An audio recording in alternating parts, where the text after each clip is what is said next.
Hey, Arliss.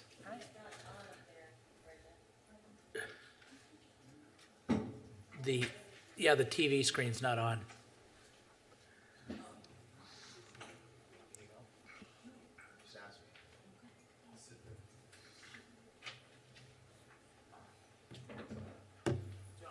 Yeah, I'm live.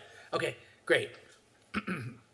Okay, good afternoon, everyone, and welcome to the City Council study session of Tuesday, July 12th, 2022. I now call the meeting to order. Everybody, please stand, turn toward the flag, and join me in the Pledge of Allegiance. Ready, begin. I pledge allegiance to the flag of the United States of America and to the republic for which it stands, one nation, under God, indivisible, with liberty and justice for all. All right, thank you. Madam Clerk, would you please do the voice roll call? Councilmember Reynolds. Here. Councilmember Chavez. Here. Councilmember Harlan. Here. Councilmember Gameros. Here. Mayor Stevens. Here. Let the record reflect that Mayor Pro Tem Maher is absent. What about Harper? Oh, and yes, I'm sorry, Councilmember Harper. You got it. I'm All sorry. right. It's all good. Okay, so Madam Clerk, would you please read the title? Item 1 is Housing and Costa Mesa Study Session and Update. Thank you. Well done. So let me explain to everybody how we're going to work this today. First of all, it's a study session. It's fairly informal. People, if they want to use first names, they can. It's perfectly fine, whatever you're comfortable doing. And then we're going to have a presentation from staff. Toward the end of that presentation, there's a period of time when the ad hoc committee is going to have a chance to speak during the presentation. So that is Mayor Pro Tem Maher, Councilmember Harlan, or I call him Jeff, and then Arliss Reynolds, who's from District 5. So she's going to get it, they're all going to get a chance to say a few words in the context of the presentation. Then we're going to go directly to public comment. In terms of how long you have in public comment, we're going to try to get this study session in 2 hours. So between me and the clerk, maybe Mayor Pro Tem will kind of assess whether we can go with 2 minutes or 3 minutes. But for the time being, in planning your remarks, assume that you have 2 minutes and get the best stuff in your first 2 minutes. And then if we give one person 3 minutes, we'll give everybody 3 minutes. But try to be concise as always and not repeat what's going on. Then once we're done with that, we're done with the staff report, and we've heard from the public, then we're going to hear from, they're going to shut down the public comment, then we're going to hear from council. At that time, council can ask whatever questions they want of staff, or we can ask questions of the ad hoc committee, or just make statements, suggestions, whatever. It's at that point in time a kind of a freewheeling discussion. We'll be on discussion mode, so you don't have to ask. I'll give you the floor, but you don't have to push a button. If I see your mic light up red, then I'll know you want to say something. And we'll go through, everybody will get a chance to talk once, and if you forgot stuff, we'll go back to you, council, and then at the end, when everybody's expressed themselves fully, we know we'll be done with the study session. Okay, fair enough. So should I call on the city manager first to give you the floor? Is that okay? Okay, I call on our city manager, Lori Ann. She has the floor. Thank you. Good evening, Mayor. Good evening, Council. We're really glad to be here this evening to give you a very important update on the state of housing in the city of Costa Mesa. The information that you will hear this evening is the culmination of about 1.5 years of deliberations, discussions here on the floor with the Planning Commission, with the public, many public hearings, town halls, community surveys that have been conducted at different points in time to get some feedback to you, the full City Council, on what are the long-term solutions to deal with some of the housing challenges that we're facing. And so we have a team that's assembled this evening to answer questions, provide information as we have this really important dialogue We'd like to get some recommendations from the full council and also for you to hear from the ad hoc. It's been a great pleasure working with our ad hoc. The chair, Mayor Pro Tem Mar, has been very much an advocate for having as extensive a dialogue as possible. And it's been quite a pleasure to work with Councilmember Reynolds and also Councilmember Harlan on these issues that are very challenging that we've received a lot of feedback from. So the Development Services Department has been the staff lead in concert with Susan Price, Alma Reyes of my staff as well, and of course Scott Drapkin. So we have everybody here to bear to provide this information, and just wanted to thank the ad hoc for the last sort of year and a half of discussions and deliberations on this really important topic. And so with that, we have a presentation that's going to be made by our Development Services staff. And I'm going to turn it over to Scott, to Jennifer Lee.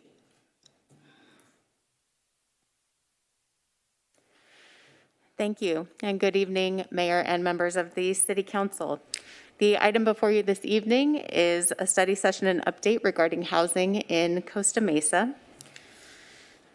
As you may recall, in February of 2021, the council identified housing and specifically diversifying, stabilizing, and increasing housing to reflect community needs as one of your main goals over the next 3 years. This evening, we're here to continue an ongoing conversation about housing in Costa Mesa and ways that the city can facilitate meeting community housing goals. In terms of an overview of the presentation this evening, I'll review current housing data for Costa Mesa, briefly cover some housing strategies that the city is already taking action on, an update regarding the status of the housing element and housing element certification with the state, and ultimately I'll turn it over to the Council Ad Hoc Committee on Housing for their presentation.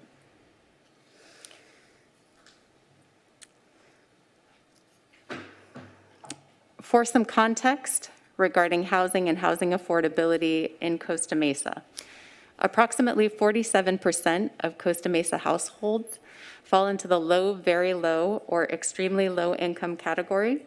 And what this means is essentially 40% of Costa Mesa households make less than $72,000 a year. The low, very low, and extremely low income categories essentially line up with what's referred to as 80% of Orange County's area median income. So when we talk about affordability levels, that is the categorization that we're discussing.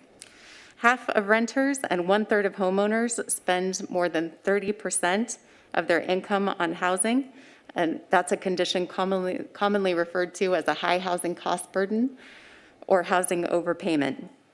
The city has over 40,000 households, and roughly 47% fall into low, very low, and extremely low income categories. Average sales prices for ownership housing in Costa Mesa in 2020 were $870,000 for an ownership home. Average monthly rent ranged from $2,200 for a studio to $3,200 for a 3-bedroom rental unit, and that is per month. Comparing income with housing monthly costs, moderate income households in Costa Mesa, and again, those are households making between 81% to 120% of Orange County's area median income. That represents an income level of about $108,000. So moderate income households making $108,000 or less cannot afford to own a home in Costa Mesa. Lower income households, which again means making approximately $72,000 a year or less, cannot afford to own or rent in Costa Mesa without experiencing overpayment based on housing prices. In addition, Costa Mesa has a very low vacancy rate of 2.8%. Generally speaking, a vacancy rate that's healthy is about 5%, and so we are considered an extremely tight housing market. This slide represents the annual change in rents over the last year. And essentially what this shows is that rents compared to last year have increased, depending on bedroom count, between 11% and 23% just in the last year. And this phenomenon is not something that's new. It's not limited to just the last year. This graph essentially shows rent prices based on a research firm who tracks rental housing stock in Orange County and throughout California. So for Costa Mesa, this essentially shows between 2016 and 2021 an increase in housing costs. This specific example is for a two-bedroom rental unit, and it essentially shows an increase between $1,800 to $2,800 per month for a two-bedroom unit in Costa Mesa over the last 6 years. So this is not a time-boxed problem for the last year. This is something where housing cost increases have been rising for quite some time and are continuing to increase. Regarding housing conditions, according to census data, approximately 46.5% of Costa Mesa households have at least one of the following housing conditions, and these include overcrowding. That's essentially housing units with more than one person per room, and that's excluding bathrooms and kitchens, but it does include living room and dining room. High housing cost burdens, so this is the example of monthly housing costs that exceed 30% of a household income. Severe housing cost burden, where households are spending 50% of their income on monthly housing costs, and then also units with physical condition defects such as lacking a kitchen or a bathroom. So nearly half of Costa Mesa's households have at least one of these housing conditions. Taking the example of overcrowding specifically, Costa Mesa has 9% of its housing units that are experiencing overcrowded conditions.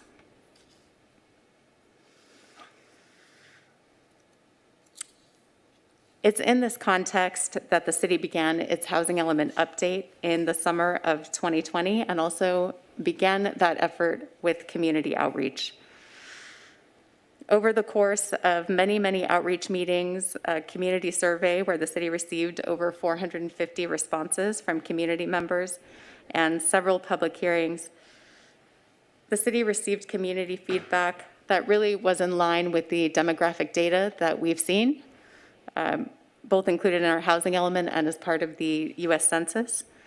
And also we received feedback that included recommendations and suggestions for the community as to how the city can better address these housing conditions.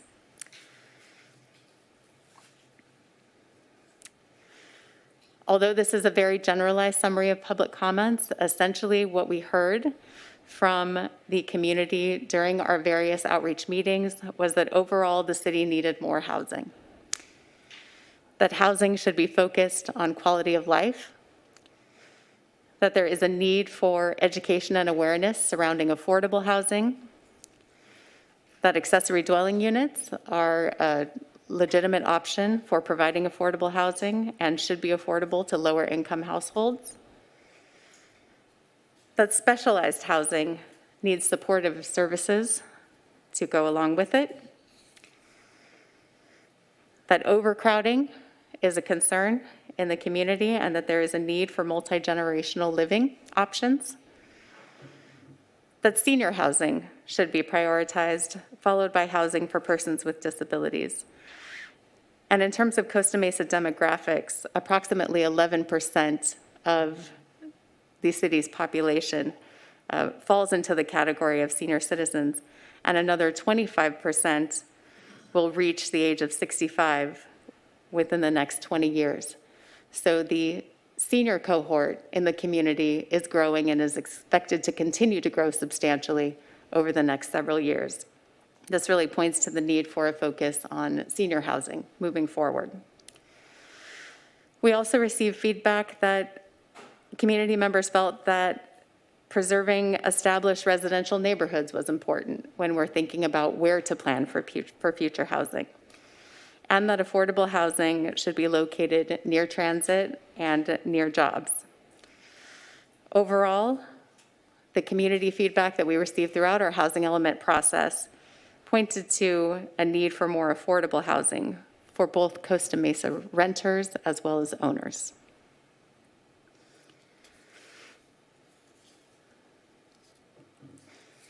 I'm going to turn to some of our current City Council housing strategies that we are already implementing. As you know, the state has provided over $18 million in state COVID rental relief funds over the past few years. The city and the City Council has dedicated $1.6 million in local funding towards rental assistance. The city built a shelter and is operating that shelter, and also operates a street outreach team that has been very effective at addressing homelessness and homelessness prevention. And ultimately, there's been a 20% reduction in citywide unsheltered homelessness. This council also supported an application from the city and in coordination with the county for Project Home Key funding through the state. And essentially, this is the funding source that funds motel conversions to permanent housing. And the city specifically identified local funding to support a project that's a Home Key project at our local Motel 6 site. ADU development in the city has been supported. The city adopted an ADU ordinance several years ago and has updated it recently to support additional construction of accessory dwelling units.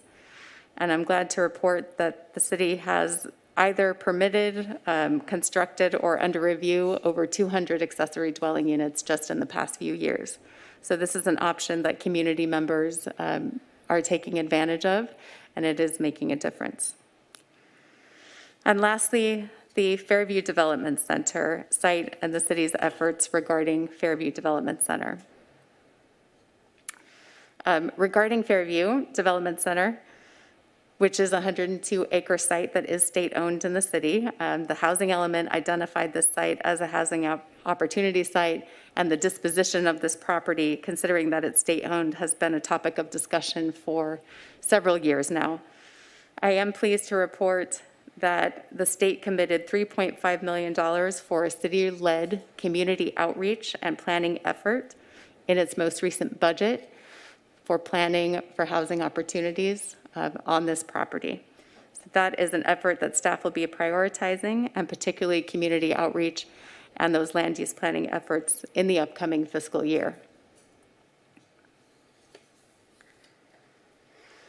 Although we have made significant progress in implementing these housing strategies, there is a need to also continue and to look forward at long-term planning for housing. As you know, the city received a state-mandated RHNA allocation of 11,760 units, which the city is required to plan and zone for over the next 8 years.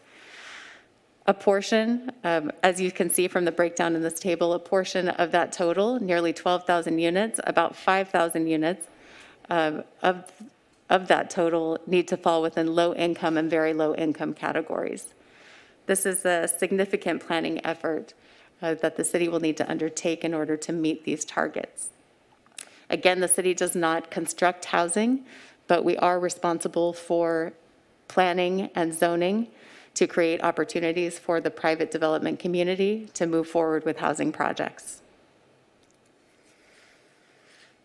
In planning for how to meet that RHNA allocation, the city identified guiding principles over the course of the housing element update process, and these principles were really based primarily on feedback that we received from the community and from the city council over the last few years in updating that plan. Principle number 1 focuses on the idea that future housing should be located primarily along major commercial, industrial, and mixed-use corridors in locations that are compatible with growth and that preserve established residential neighborhoods. This is a guiding principle that really informed our choices related to identifying housing opportunity sites and where we feel that housing planning should focus in the future. Principle number 2 recognizes that Costa Mesa has unique neighborhoods with unique characteristics, and that future housing planning will need to respect that diversity and be area specific as we move forward in identifying plans and appropriate housing types. And principle number 3 is that the future housing needs in Costa Mesa are very diverse, and that we will plan for housing types that address needs for low-income households, seniors, multi-generational families, larger households, and special needs groups, so that we truly are providing housing options for all segments of Costa Mesa's community.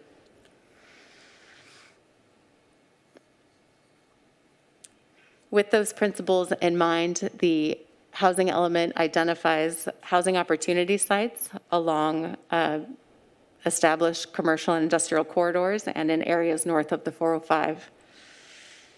Housing opportunity sites identified in the housing element are sites that preserve open space and establish residential neighborhoods by focusing those future housing opportunities on commercial, industrial, and mixed-use corridors, and those are generally identified as Harbor, the area north of the 405 freeway, 17th, 18th, and 19th Streets, Placentia, and also the Sobeca area.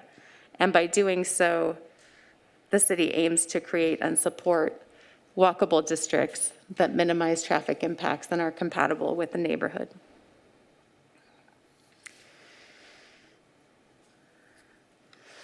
So these future housing opportunities would be focused along these corridors and are shown generally in these maps, with the vast majority of the city and specifically established residential areas outside of these focus areas.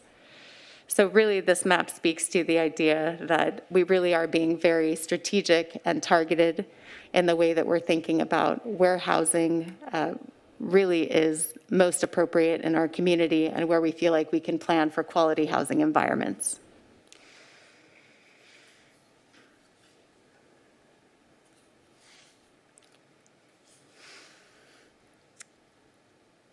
Regarding the city's ad hoc committee, the council's housing ad hoc committee was formed in October of 2021 and is comprised of 3 council members, Mayor Pro Tem Mar, Councilmember Harlan, and Councilmember Reynolds.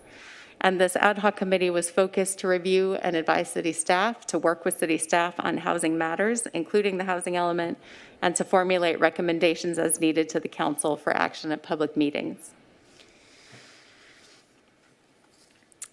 Regarding the status of the housing element and state certification, as you know, this council approved the housing element, which focuses our future housing planning opportunities on these major corridors. That housing element was approved by this council in February of this year. The city originally submitted its housing element to the state prior to that for certification in October of 2021, and then we resubmitted it following council adoption in February 2022. In its comments, the state has identified the city's municipal code provisions which require a citywide vote for land use plans and certain projects as clearly a constraint on development and conflicts with meeting state requirements. And they have asked staff to include a housing element program that specifically addresses what the city intends to do about those municipal code provisions, formerly referred to as Measure Y. The city is required to obtain certification of its housing element by the state in order for the housing element to be recognized.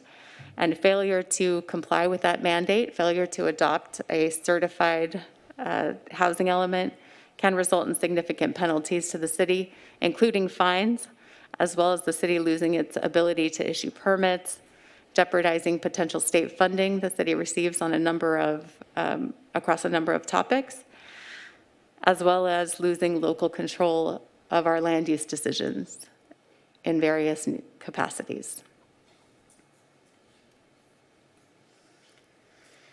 The state's direction, specifically regarding Housing Element Program 3G, which has been discussed at length with this council and the community, was to create a schedule to review and address Measure Y as a constraint to accommodating the city's RENA allocation. They directed that the city consider exceptions to Measure Y to help it meet its RENA allocation, that the city consider other land use changes that can assist in reducing Measure Y's impacts on meeting the city's RENA allocation. And it asked us to identify steps that can be taken to reduce Measure Y as a housing constraint and to put a timeline to those steps. Staff is continuing to work with the state regarding this housing element program and specifically towards state certification of our housing element. With that, I'm going to turn over the presentation to Mayor Pro Tem Mar of the City Council's Housing Ad Hoc Committee. Thank you. Thank you, Ms. Lee, for that presentation. Do you mind stopping sharing the screen for just a couple of minutes here? Good evening, everyone. I apologize I was a couple minutes late. It's the only unfortunate thing about commuting from Carlsbad a couple days a week now. But I'm really excited that we're here. This has been the culmination of many, many, many, many meetings and discussions with the ad hoc, with members of the public as part of the housing element process. And I did want to start actually by dispelling, we received a few comments before the meeting, dispelling concerns that we hadn't included the ballot language in the staff report, that it wasn't something that we were failing to promulgate. The reality is the intent of this meeting is to take input such that we can finalize the ballot measure, such that we can bring something to council that includes our recommendations, but is also vetted by you all. And so we're not coming with something fully cooked. There isn't something that was developed behind the scenes that we're just like not sharing for whatever reason. We want input. That being said, I think that what we are working on, the planning of this city, really comes down to a moral imperative to some extent. I read this book recently called Ministry of the Future. It's a kind of nerdy book about climate change, and it's fiction, but it essentially poses this question: what if we had to consider future generations as part of our calculus, as part of our budgeting, as part of our planning? What if that was something that we were forced to do as those in any kind of role of authority? And I think that's what we're doing here. This isn't just about residents tomorrow. We know that development takes decades sometimes. Our chair of our planning commission is here. Decades to get something done, right? Because you start at this very early planning stage and you work towards creating something. And so what we're talking about here is really the start of something, the start of a process. And I think it's important, certainly from my own perspective, that we start that process now. So that's the perspective that I'm taking as we move this conversation forward. If you wouldn't mind throwing this slide back up here, I just want to, there's 2 slides, I promise we won't belabor this. But you know, how we got here, as was mentioned in the presentation, the Housing Ad Hoc Committee was formed because these issues are so important, because we need to be able to take data, ask questions of staff, accommodate the information that we've learned, and present something back to City Council. We've been meeting quite a bit. You're going to give everyone a migraine. Yeah. You know, we hosted a Housing Ad Hoc Committee January 11th of this year, a town hall meeting that was really important, again, to sort of level set. What is the community currently feeling about housing, about our ability to move forward? You know, that was followed by a community survey that we ran that had more than 400 residents respond to, you know, questions again about how they are feeling about housing, concerns that they're living with every day.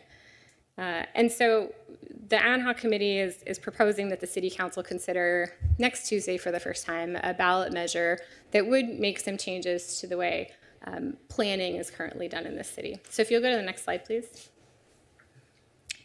So the way we should be thinking about the recommendations coming from the ad hoc tonight are really around 5 central pillars. The first is, and I've said this many times, we need to do some actual visioning with the community. What do we want Harbor Boulevard to look like? What do we want our community to look like? How do we take into account trends we're seeing in biking and walking and sustainability and weave those into the very fabric of how our community is built? How do we revitalize our corridors, which, as Ms. Lee mentioned, are a major opportunity for us to be in compliance and actually get a housing element certified, but moreover are very much experiencing challenges. I mean, you need only to drive down Harbor Boulevard, Newport Boulevard to recognize that something's not working there, that we could be doing better, that we haven't seen very much built or turned over in the last couple of years when the economy was roaring and when we should have seen more things built and proposed at the city level. How do we build more affordable housing specifically? This is actually part of me even getting involved in Costa Mesa politics in the beginning. Ms. Russell is in the audience, working on affordable housing, recognizing that we have school buses that pull up to our motels and have dozens of kids get on because that is housing of last resort and there are families living there, and we can do better than that. How do we do all of that while also protecting the open space that we have without proposing that we go, build things in our most protected, most sacred spaces like Fairview Park and Canyon Park and our well-utilized Tewinkle? We're not talking about messing with those places. We need to keep them as the well-utilized community assets that they are now. And lastly, we're not talking about a free-for-all for developers. We're not talking about giveaways. We are talking about continuing to enforce the rules around impact fees for traffic, parks, and open space. So those are the 5 things that we are proposing become part of a ballot measure. I've just talked quite a bit, and I want to say that I'm 1/3 of the triumvirate of the ad hoc committee. So without further ado, I'd like to pass it over to Councilmember Harlan for his comments on anything I might have missed. Thank you, Mayor Pro Tem Mar. Triumvirate, oh, that sounds very august, I suppose. I want to pick up on a comment that Mayor Pro Tem Mar made at kind of the end of her beginning statement, which was she talked about the moral imperative, but concluded by talking about how we need to do this now. And I think everyone should feel, at least this is what I heard loud and clear from the last 9 months of the ad hoc committee meetings, is that there is a sense of urgency. If not now, when? And it needs to be now. The mechanism to do that, as the ad hoc committee is going to propose, is a zoning code amendment. We have some inherent constraints in our regulatory code. We need to figure a way to allow for all the things that we're hoping for by making those changes in our code. And clearly we plan on putting that to the voters to consider. I note that the ad hoc committee has been in existence for about 9 months. The gestation is not quite complete yet. Hopefully soon. But I want people to understand too that in as much as Mayor Pro Tem Mar and Councilmember Reynolds and I have been part of this committee, we have differences of opinion, we have different perspectives. It's partly why this has been a really daunting task. Because we all love the city. We have maybe different ways about trying to show that love and to see how we can get there in our planning efforts. It hasn't been an easy task. It's required balancing a number of considerations. The on-the-ground reality, Ms. Lee pointed out with a tremendous amount of data, just how indisputable it is that we have a problem. I mean, the numbers are not lying. More importantly, the people are suffering with regards to housing, increased housing costs, a tight market, overcrowding. These are the things we are hoping we can alleviate with this code amendment. Secondly, we have to balance our regulatory requirements. As was noted, we have a RENA allocation. We have HCD, giving us some very clear direction about what we need to do to get a certified housing element. And lastly, maybe even most importantly, we have very clear and loud community concerns about what our neighborhoods should look like and what their expectations are for Costa Mesa in the future. And so what I heard is there's a great deal of importance on preserving single-family neighborhoods. I recognize that these are areas where we're not going to see tremendous amount of change, but there may be some natural growth that will occur. Secondly, I heard that affordable housing is paramount, and I think that what we need to do is have something in our code that gives us more direction in that regard. And then lastly, we need to do a better job of comprehensive planning. Things have been very much ad hoc up to this point, and I think we would have better tools with this code amendment to do that. So I'll turn it over to Councilmember Reynolds for her comments.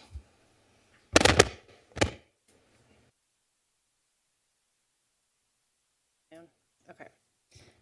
Yeah, great. Thank you. Thank you to our staff for the presentation and Mayor Pro Tem Mar for kind of laying out the evolution of our recommendation. We were, I think, a little bit worried about sounding redundant in our comments, but I think that redundancy really shows where we have come to consensus through a very iterative process of exploring different ways to address current challenges, future challenges, and balance that with the concerns that we've heard through input in our process, the housing element process, and conversations before and after all of those things. So I want to just kind of reinforce a few of the whys. The moral imperative, absolutely. We've heard about how residents of Costa Mesa are struggling. A fact I heard early on from our friends at Hogue is that when they do their community surveys about community health, housing instability continues to rise, and for the last 5 years has been in the top 3 biggest health challenges in our community is housing instability, especially for seniors and children. But when we think about Costa Mesa and our businesses as well, when our residents are spending 30% or more of their income on housing, they're not spending money at our businesses, right? So solving this problem helps our business community as well. We've talked about trying to bring new business into Costa Mesa, and we're successful in that in some ways, but we've also learned that we're missing a lot of opportunities to bring new business to Costa Mesa because those businesses recognize that their employees have no place to live here. And the other big issue that we always hear, whether we're talking about housing or not, is traffic. And traffic only gets worse when we don't have adequate housing in Costa Mesa because everyone who can't live here or move here has to drive here. So lots and lots and lots of reasons to address this problem and why doing nothing is just not an option for us now.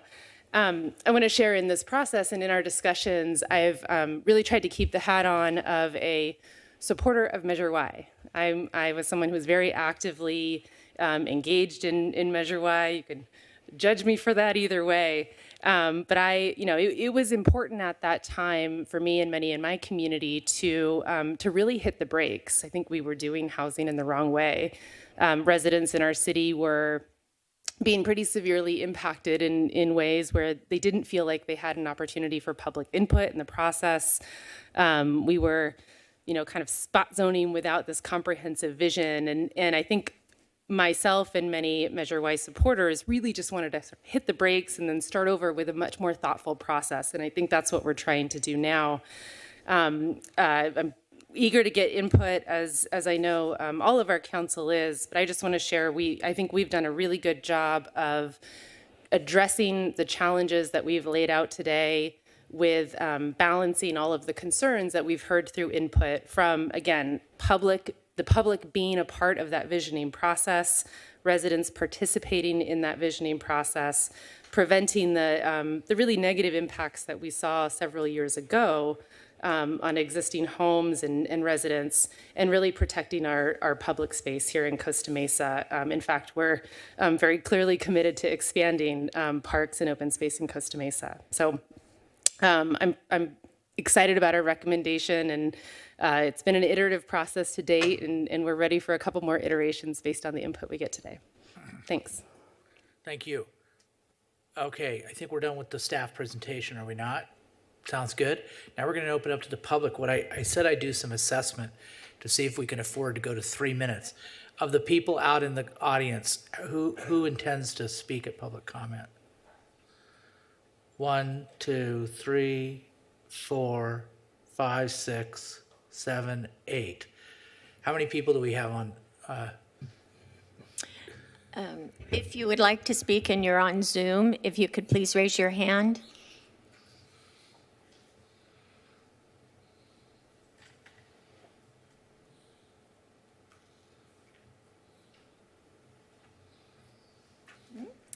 All right, we have 6. Okay, it was 6. All right, my rough breaking point was 15, so we're under that. So let's do 3 minutes. That's fine.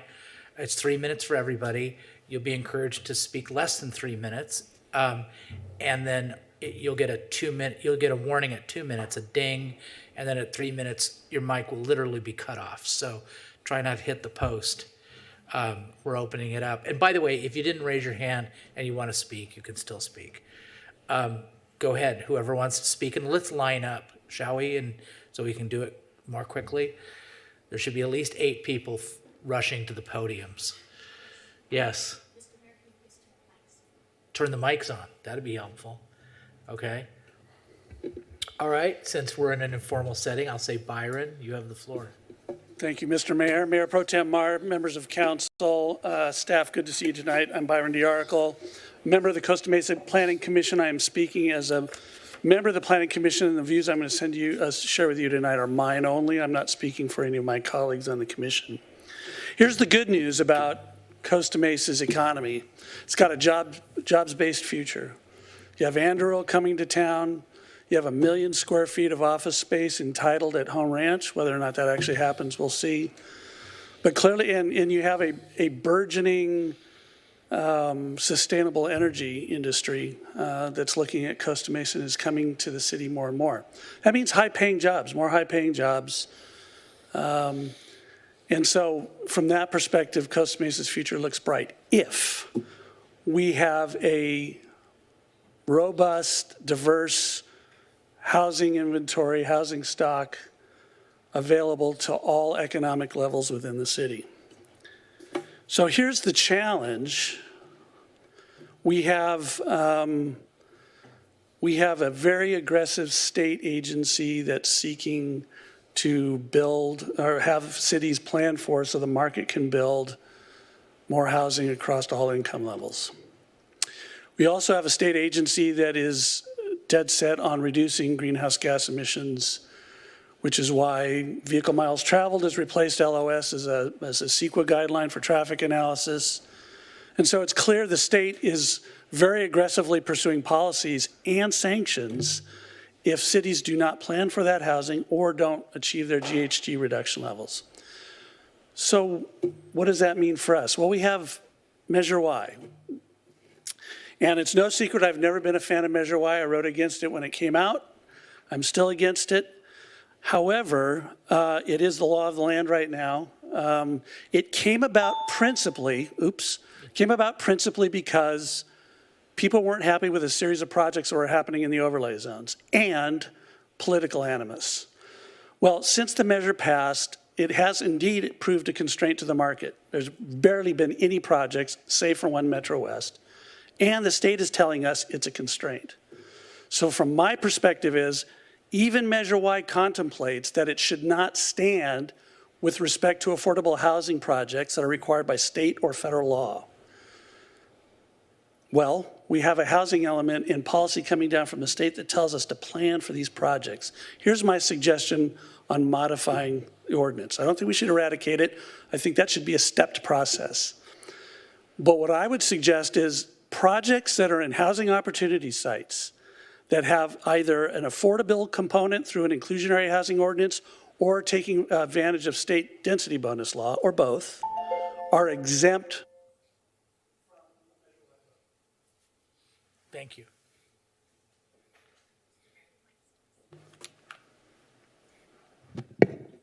Got a little bit, I'm kind of short. My name is Daniel. I live in College Park. My entire life is essentially residential real estate. I'm a managing principal of a residential brokerage that does a fair amount of business in the city. How's it going? And manages a bunch of homes in the city. I deal with over 400 community members a year, homeowners, aspiring homeowners, tenants, aspiring tenants. And one of the things that I've learned is that, first of all, when I say that, I'm saying that my interactions with everyone influence and in no way speak for, or influence my opinion, but in no way am I speaking for all of the constituents that I just described. I think the road to hell is paved with good intentions, and we've set ourselves out on a well-intended path. One of the stats that came up was a 2.8% vacancy rate, and I've talked to some people about this before. 2.8% vacancy rate, what's that mean? It means that we have really, really low turnover. Market pricing is supply and demand, but it's not supply of homes, it's supply of homes that are available. So when we put in policies that decrease mobility, we decrease turnover, and we end up helping the incumbents but hurting the new entrants to the market, the people who are moving into the city, and the children coming home from college. I think there's a place for everyone in Costa Mesa, and I think that we need to have homes for everyone. I want to point out, as it's been mentioned before, that there was a particular type of development that is particularly not liked that helped lead to Measure Y, and that was 3-story townhomes with rooftop decks. People hated them. However, not all people hated them. We live in a community of a diverse group of people, and that housing doesn't work for me, doesn't work for my family, but we have a lot of, we see a lot of people in the same-sex community and divorcees who love that housing. We need to think about housing for people who are other than us and different than us. I think it's really important that we look at affordable housing from a market standpoint, because market-based affordable housing, ADUs, is I've been a big proponent of multifamily ADUs, and we haven't seen the progress that we need to see there. I've got like 8 or 10 that I'm trying to bring to the city, and I can't get them. It took me a year to get my first set approved. These are naturally affordable, low-impact housing that are easy, low-hanging fruit.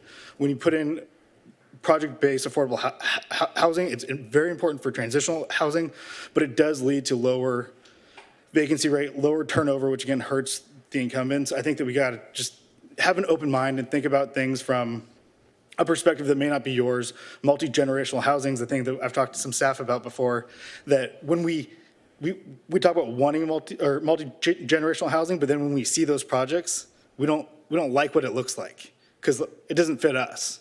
So I just encourage you all to have an open mind, and our office is open. I live next door to Jeff Harlan's, or our office is next door to Jeff Harlan's father-in-law. Come by, see us, talk to us. I'd love to take you around our projects, tour you around our ADUs that we're building, show you some.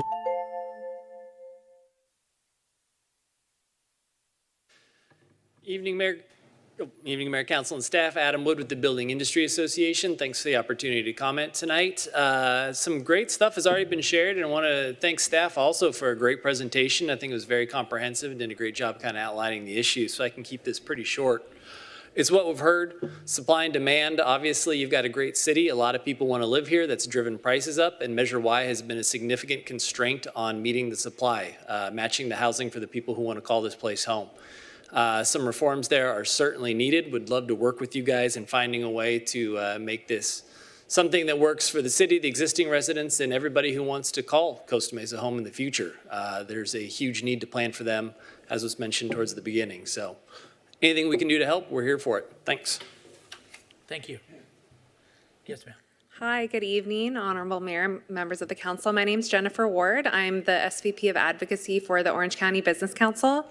And just on a personal note, I recently bought a home in Los Alamitos, but I lived here in Costa Mesa on the east side for about 4 years. Was advocating for to buy a house here, but my husband works in LA County, so he won the commute battle. But I just wanted to echo the comments previously said. I think the issues you've covered both from the staff presentation and that the ad hoc committee has been looking at are the issues exactly around housing that the Business Council has been studying for years as well. And that's one of the reasons why we at OCBC like to say that housing is where jobs go to sleep at night. As Councilmember Reynolds mentioned, you know, housing continues to be one of the #1 issues that we hear from our major employers. OCBC represents about 200 members, and a lot of those are the largest employers here in Orange County, you know, not just Costa Mesa, but regionally. And I think what you decide to do here as a city obviously impacts your ability for Costa Mesa residents to live and work here, but impacts the broader Orange County community as well on all the same issues: traffic, air quality, community health. So I wanted to just also offer the Business Council's opportunity to be involved in the process. We're happy to be a liaison to businesses and help share their issues. You know, as was already mentioned, there's so many barriers to housing already, to getting developed, whether it's, you know, regulation, NIMBYism, you know, all of the challenges you're all well aware of. We're happy to be a part of the conversation to try to provide the business perspective on those challenges. And thanks again for considering this. Thank you. Thank you. Sir. All right, thank you. We all know just how interconnected housing is to all of our other issues.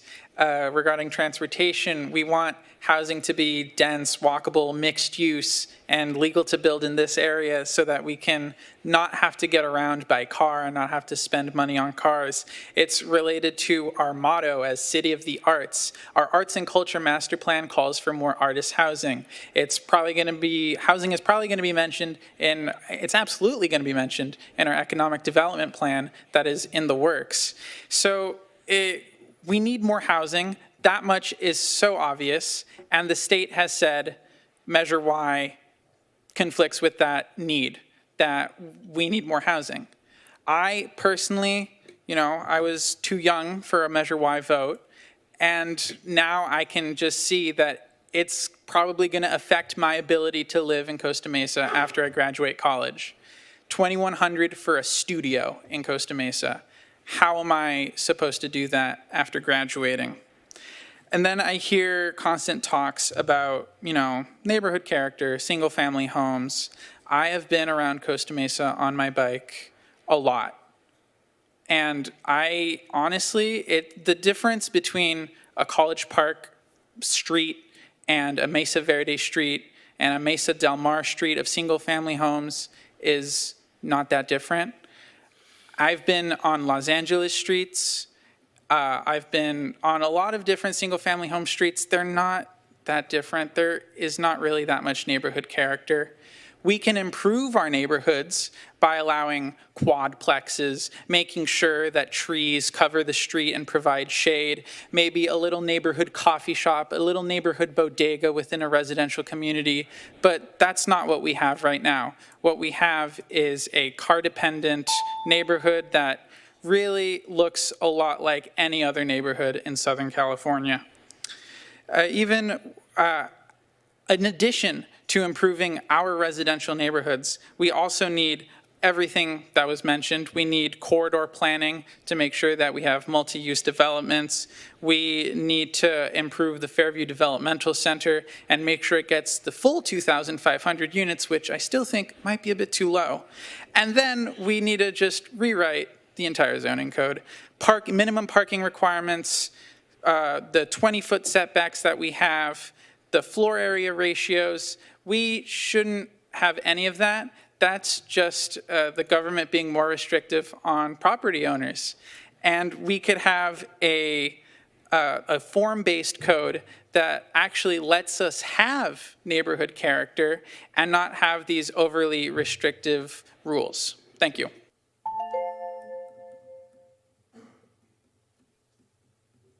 Yes. Oh.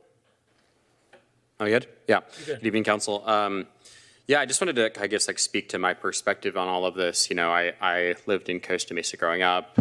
You know, I went to a good high school, and I went to a good college, and now I'm back here, and the only place I can afford to live in Costa Mesa right now is with my mom for a pretty subsidized rent. Otherwise, I'd be probably living in Stanton or probably a different part of Orange County as a whole. And it's because of a distinct lack of supply that we have in Orange County and in Costa Mesa specifically. You know, I'm privileged that in my daytime I get to work on the state policy level for both transportation and land use policy. And this is the thing that we see is that desirable places like Costa Mesa haven't built enough housing to meet the demand of the people who want to live in a thriving, amazing place like this city. And so I guess I just have some requests and some things I ask you to look into. So one of which is, I think there's a couple options that are available, potentially repealing the entirety of Measure Y, which is frankly my preference. But I think there's also the idea of removing Measure Y from applying to housing opportunity sites listed in the housing element. But I think what I would ask is to really just look at all of our corridors, even the ones that are not explicitly enumerated within the housing element, and look at all of them and take all of them to remove external barriers like Measure Y. I work at the lab at night, I bartend at night, and I always think like it's just such a shame that there isn't like an apartment right above like my bar that I could just walk down to, and then I can go get my haircut 5 steps away, and I can go to the coffee shop 5 steps away, so I wouldn't ever need a car. And it's those sorts of like places that we have through private development that I wish we could also have housing in addition to.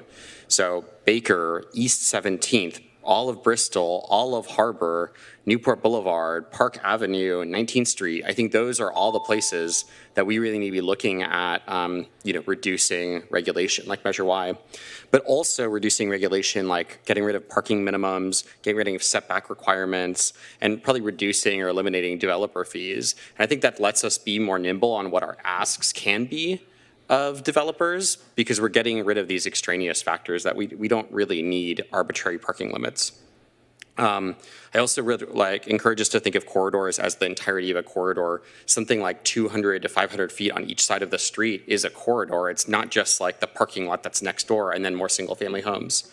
The last thing I'll say, and I know this is a little controversial, is that I personally, just me, Mark, not for an inclusionary housing ordinance.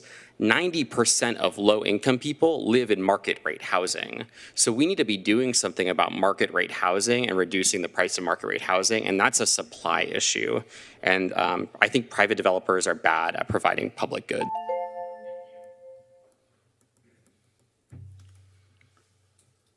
Yes, Larry.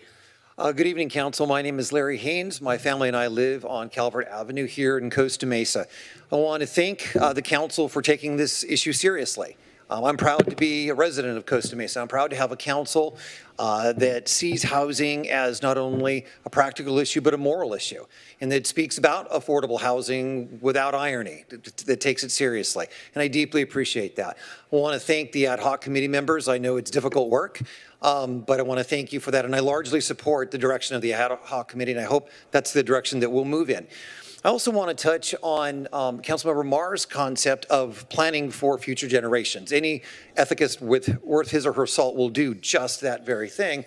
And that's particularly poignant as I consider my 2 daughters who will never be able to live in Costa Mesa, even though they were highly successful graduates and have great jobs and so forth, and have lived their entire lives here and have been contributing members to this city.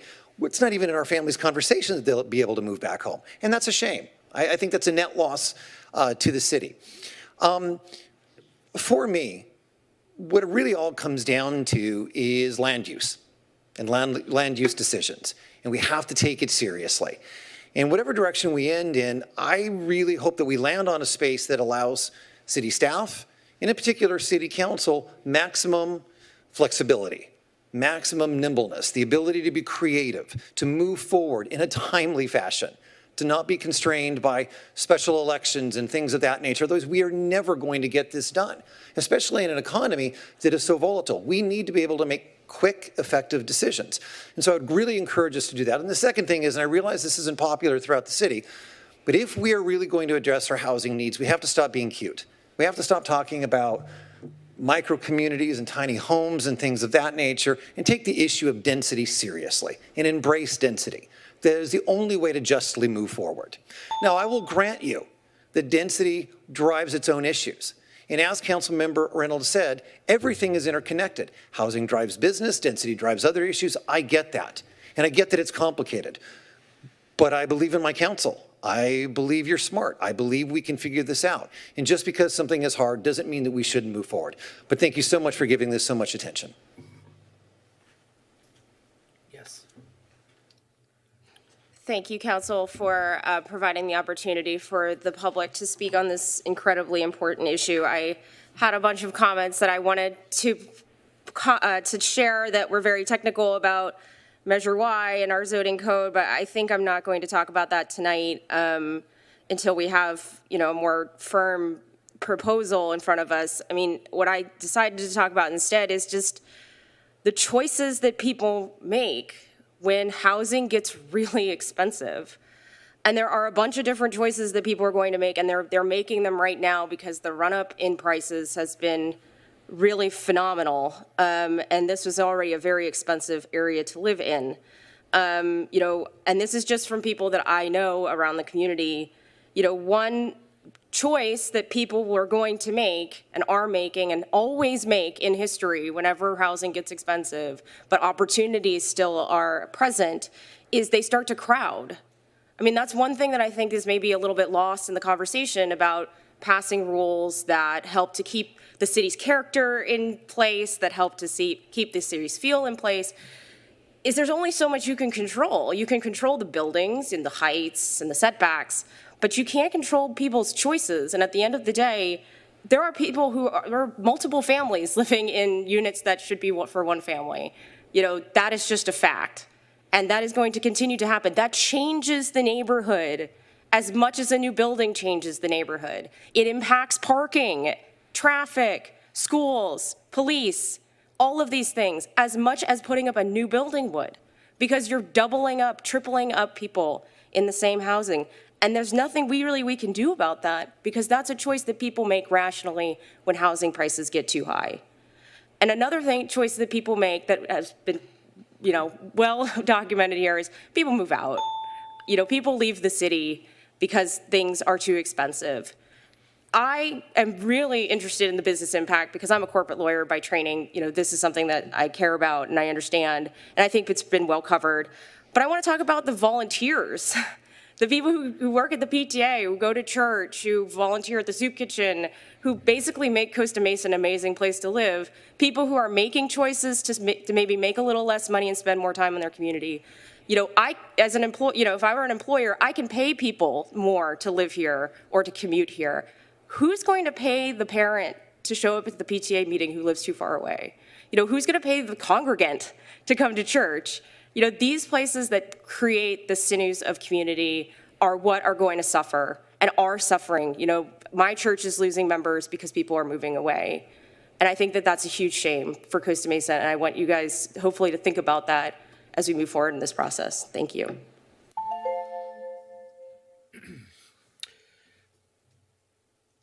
John, you have the floor. Thank you. John Hanna, representing the Southwest Regional Council of Carpenters, a former Costa Mesa resident, so I know the virtues and the quality of this community.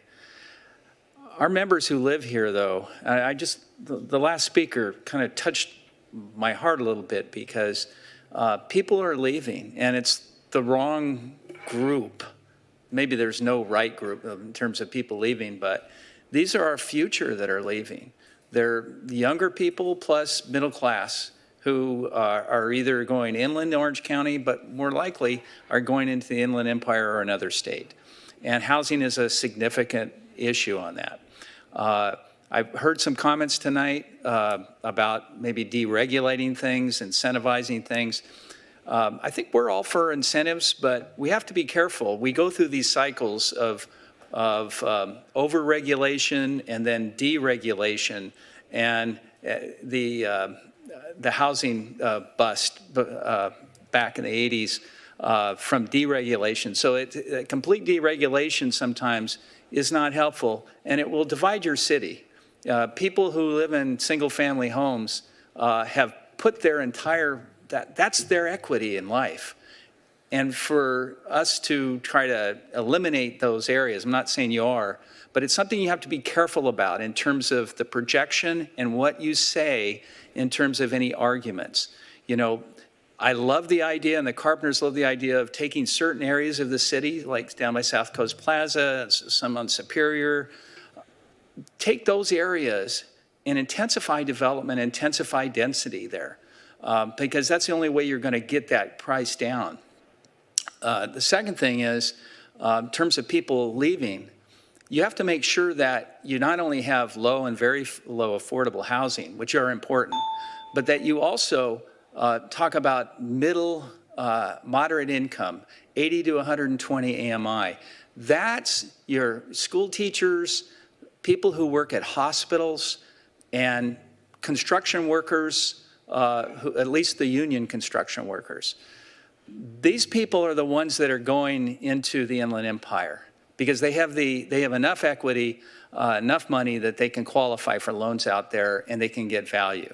We need to bring these people back. This is the middle class, the guts of most communities, and it's being hollowed out, not just in Costa Mesa, but others.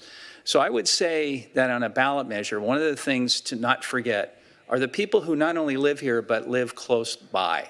And so a ballot measure, I think, could have a very attractive piece of language that says there will be incentives to use local, state-certified apprentices.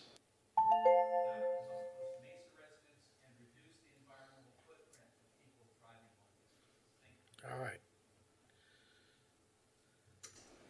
Commissioner, you have the floor.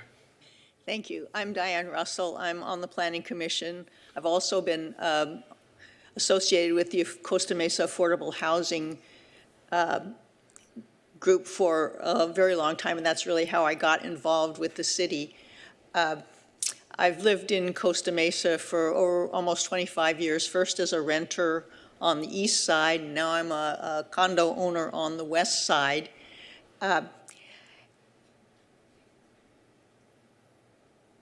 Let me also say that I've never been a fan of Measure Y. I thought it was a bad idea to start with. And anything that we can do to chip away with that, I would support.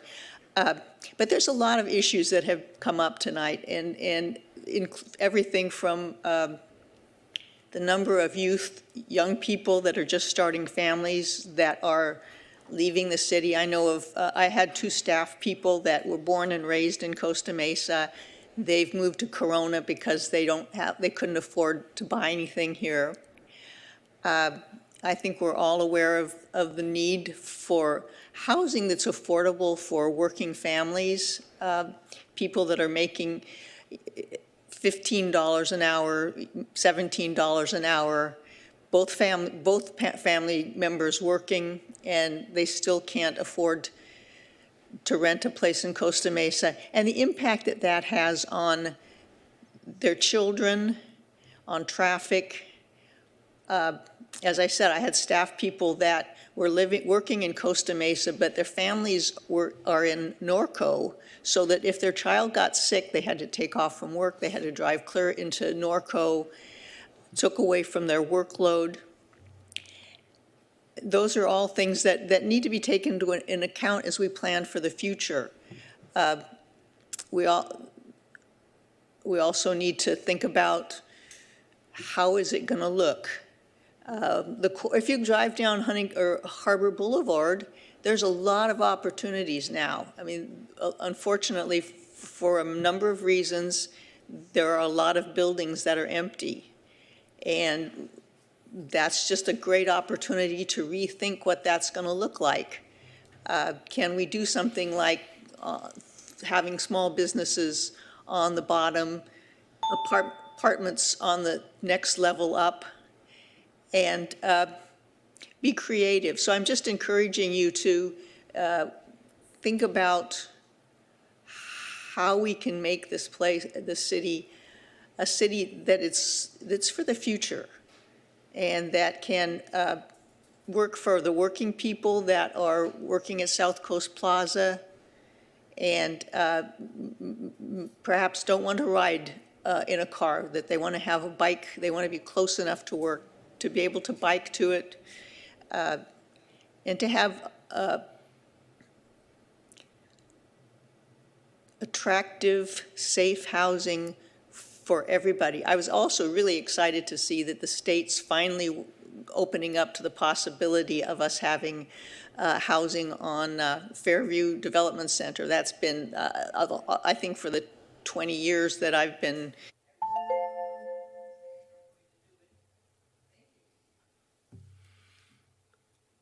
I don't see anybody. Thank you for everybody in the chambers that spoke. Now we're going to go to our public commenters on Zoom. First speaker is Kathy Esfahani. Hello, this is Kathy. Yes, this is Kathy. I have to say I am tremendously cheered by this meeting tonight. Not only did the staff do a terrific presentation on a plan that we can get behind for the city's housing plans for the next 8 years, but the comments from Andrea Marr and her fellow members of the ad hoc committee, where they're talking about meeting the affordable housing needs of our community, as well as the needs of the future. And I love that audience members are sharing their view of a city that takes a creative approach to meeting housing needs and is open specifically to amending Measure Y, which in truth has been a tremendous burden, a tremendous obstacle to new housing development in our city, and has completely blocked any affordable housing in our city. So I would like to support the idea that Planning Commissioner D'Arcol had begun to discuss about exempting from Measure Y any housing opportunity sites, which are slated to meet the affordable housing needs of Costa Mesa. But I think it's very important that it be tied to an inclusionary housing requirement. I know that an inclusionary housing ordinance isn't on the agenda tonight, but I urge the city to tackle that soon, because though we certainly need lots of new housing and for all segments of the community, we particularly need it for lower income families and lower income residents. And we need to have an effective inclusionary ordinance in order to get that housing built.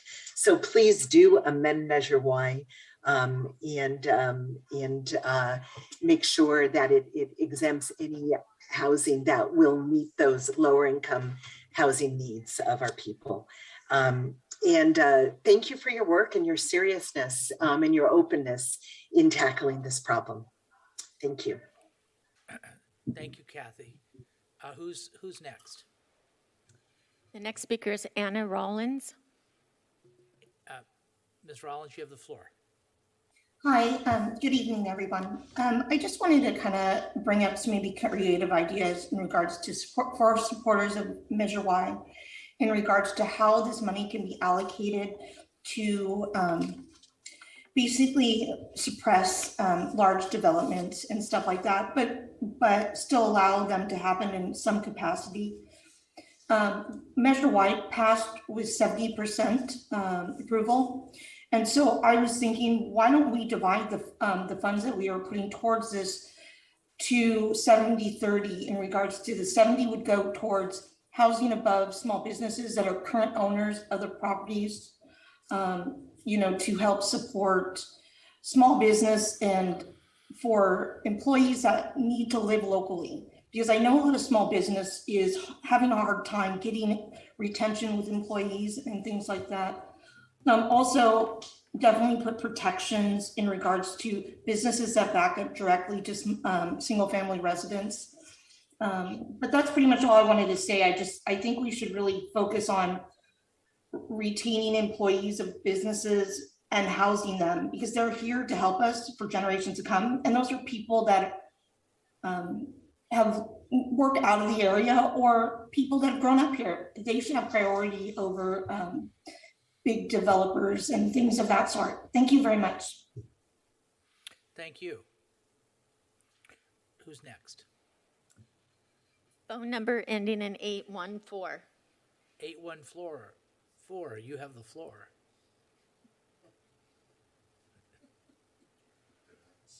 Am I up? Yes, you are. Okay. Yes. Well, I read the whole staff report for this, and it went on and on about demographics, regional housing needs, lots of planning ease. And it wasn't until the bottom of page 10 that, oh, look here, we're talking about a ballot measure. Now, there was really no information as to what that ballot measure would be, if it was a ballot measure actually listing the sites and asking people to vote pursuant to Measure Y, that'd be really cool. I mean, it'd be kind of novel, actually implementing the will of the voters as expressed in Measure Y. But it wasn't clear. Even after listening to the presentation and hearing from the first two council members, it wasn't clear. All we really knew from the presentations was that whatever it was really, really moral, and presumably then if you weren't for it, then you were probably immoral. Wow. Well then, it wasn't until Councilmember Reynolds spoke that we actually found out what was being contemplated, sort of, i.e. changes to Measure Y. But what those changes might be, we still don't know. And I think we're entitled to know a little more about what's being proposed. I know we will get to vote on it. But the thing is, if you keep it under wraps until the last minute, nobody can present an informed ballot argument. Nobody could really get anywhere with this because what's the big secret? I think the opacity of this process is not moral. I think doing things where you hide it in the staff report is not moral. You have a moral imperative to be open and to be transparent. And I suggest you start right now and tell us exactly what you're thinking of doing. You're thinking of doing something or other to Measure Y. Do you want to eliminate it? Do you have specific changes? And I think we're entitled to know now as opposed to later, because my guess is you already kind of know what you're going to do. Bye. Thank you. Who's next? Cynthia McDonald, please. Ms. McDonald, you have the floor.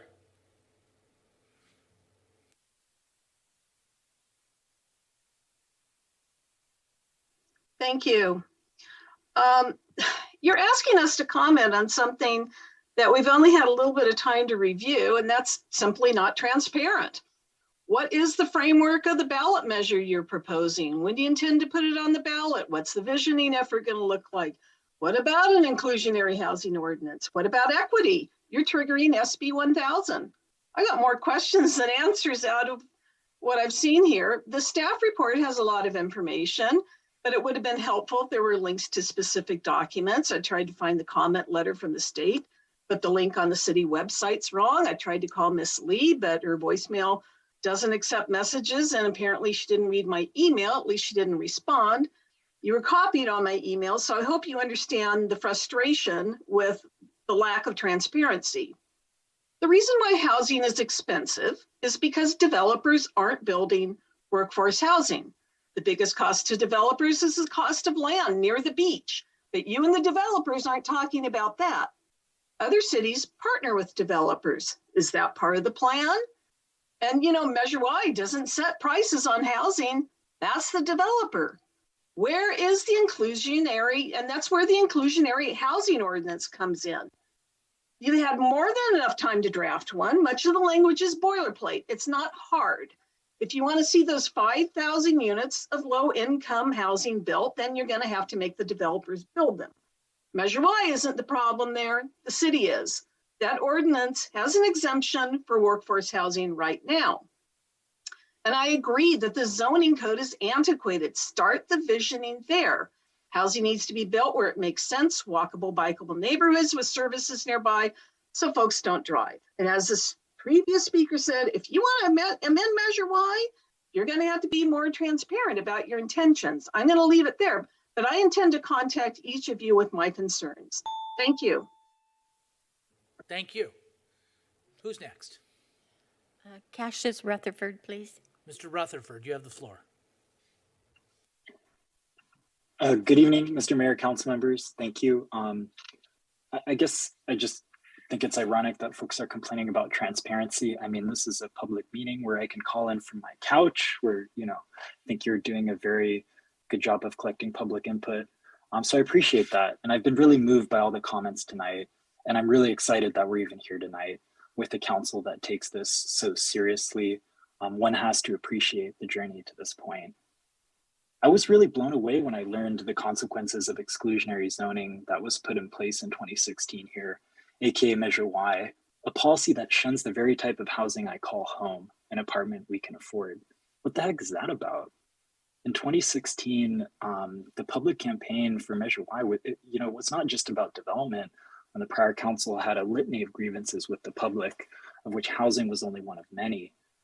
That argument, I think, first crafted by a small group of well-connected homeowners, was also at the center of the original campaign for that exclusionary zoning, quote unquote, things like stop this bad council or stop them gentrifying and so on. And it's really worth stating how much that political dynamic has changed, where folks now feel heard by this council. It's a 180-degree shift from a tone of hostility to one of collaboration. I know how approachable all of you are. And that original argument for Measure Y now is pretty much gone. The evil, quote unquote, them isn't there anymore. And I think if voters have the opportunity now to look at this relic of pure NIMBYism, now that it's been laid bare for an honest evaluation, I think there's going to be strong support for rethinking the zoning code in the context of our housing crisis. All the polling data that I've seen, while it's not specific to Costa Mesa, indicates that voters will overwhelmingly support policy measures and candidates that are going to increase the supply of affordable housing. So I guess I'm just left with a few thoughts as I look to support your vision tonight. Why not tackle the injustice of exclusionary zoning whole hog, not just parts of the city? Should we not look at every corridor in the city to embrace walkability and density? And is traffic really that bad? Or does traffic mean business is thriving here? Isn't good marketing all about driving traffic to your business? So I guess I'd be damn proud to throw on my tennis shoes, get out there and campaign for a measure that takes bold action. So thank you for your time tonight. Thank you. Aaron Clem, please. You have the floor. Aaron. Hi there, City Council. My name is Aaron Clem. I'm a homeowner on the west side, and I'm not going to take up a ton of time, but this is a pro-housing. Every time you can make a decision, we should build more housing because it is a housing emergency, and my 16-year-old son won't be able to afford Costa Mesa unless we start building now. I'll leave it at that. Thank you. Thank you. Russell Toller, please. Commissioner, you have the floor. Good evening, Mr. Mayor and members of the City Council. Thanks for having this meeting and taking my call tonight. I'm not speaking as a commissioner, but as a renter. I have a family of 4, a boy and a girl, and they share a room. We rent a small 2-bedroom apartment. And we all know this, but it's tough out there. We can't make a lateral moves, let alone ever thinking of getting a 3-bedroom place to rent. Buying is out of the question. Moving out of here is weird. The thought of that anywhere would be random. This is where I'm from. This is where I've always lived. This is where my family lives. I really joined this meeting tonight just in case it was overrun by negative, fear-based comments, but I can't tell you how encouraged I am by all the comments tonight. I've heard such a consistent theme that I will take back to the dais, that so many Costa Mesans want to grow. They're not afraid of growth, and they want to ensure that we grow well. And I couldn't agree more with that sentiment, especially Mark Vucevic's comments, David Martinez, Jen Tanaka's. I absolutely agree with every word they said. I think staff has done a great job. I just want to say that I think that the project is, or this whole effort is in very capable hands, from staff to the ad hoc committee to the city council.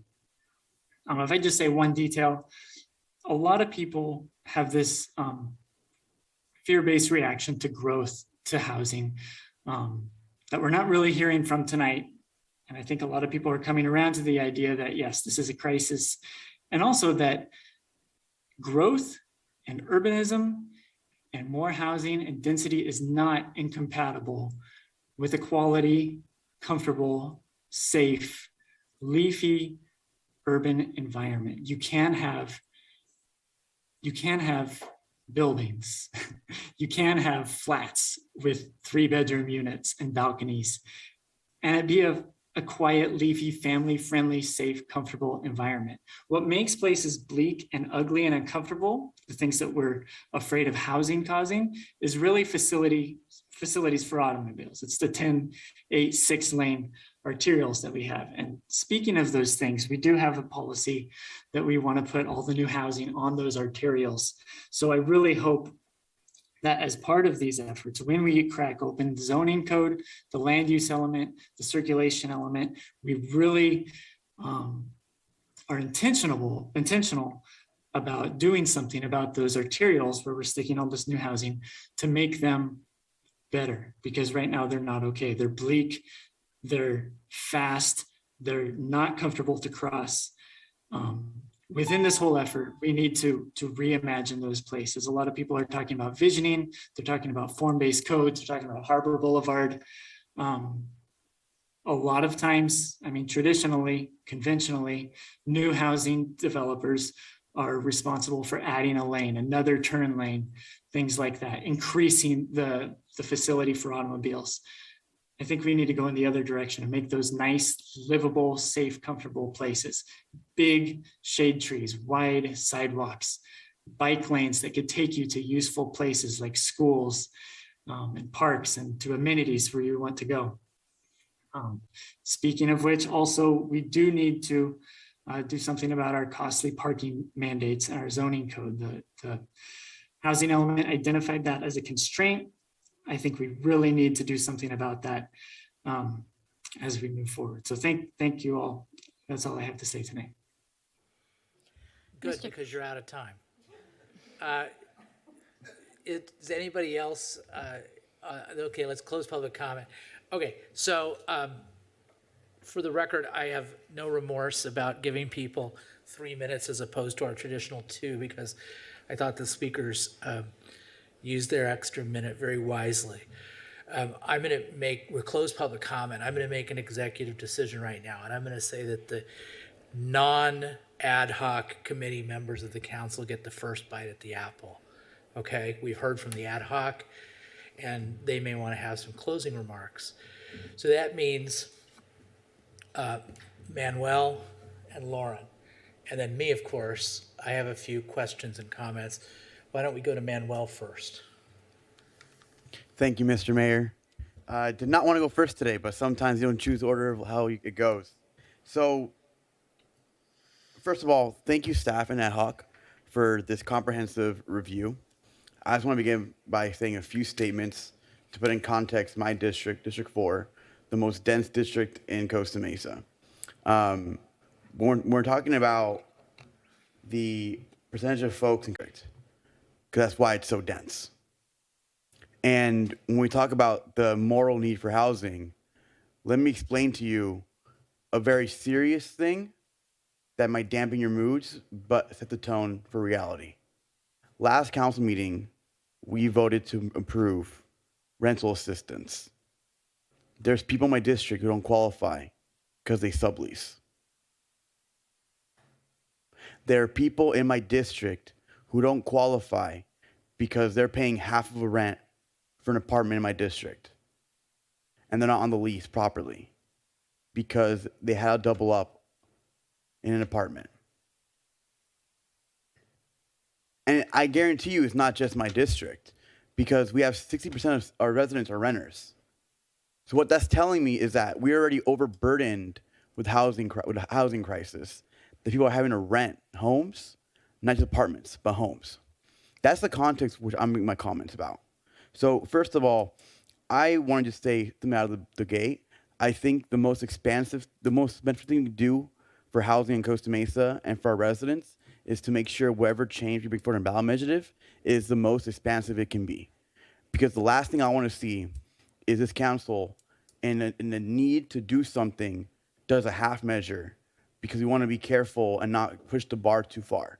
Because I'm telling you right now, my generation and those after me are in trouble. My generation, I'm 27 years old, right? I got here at 23. And I can tell you, I am no closer to owning a home when I am now with a better paying job and more experience in council than I was 4 years ago.